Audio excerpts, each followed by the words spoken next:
and I talked about this on the show.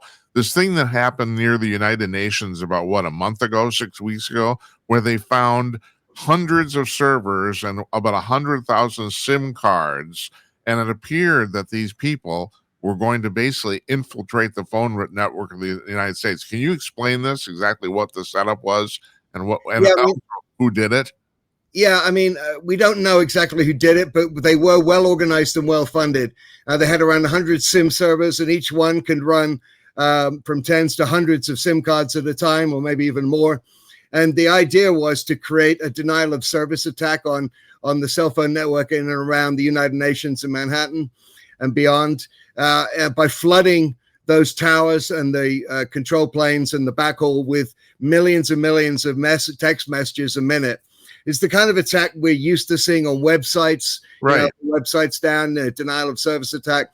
They're less common in the cellular arena, but certainly more concerning because they weren't successful because they weren't able to get this thing up and running. But had they been able to do so, I would bet dollars to donuts they could have overwhelmed the cell towers in that area and the backhaul in that area, effectively leading the cell towers to reject all calls or all messages in and out.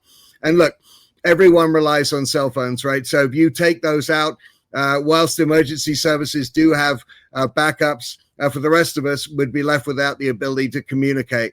And they weren't successful. It was a small area, but look, if you can do it in one place, you can do it everywhere. And I think that's something we need to be concerned about. So, sat phones wouldn't have been affected by this kind of outage. And again, that's why those in the know and the U.S. military and so on, they just expect this kind of thing to have no ability to communicate via cellular. Were they targeting the United Nations specifically? Do you know? I mean, I don't know, but I certainly, I don't believe in coincidences either. Oh, I don't either. The President Trump was there, of course, and many other world leaders. And that building is the most protected building in the country, as far as I know. But, it's not invulnerable. And, certainly taking out cellular comms would have been a great way to, give shade to some kind of attack or something else nefarious.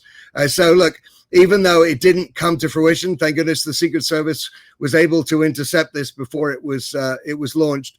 But we need to be paying attention because we've seen these kind of tests of our other systems, power grids, water supply around the country, even attacks on air traffic control.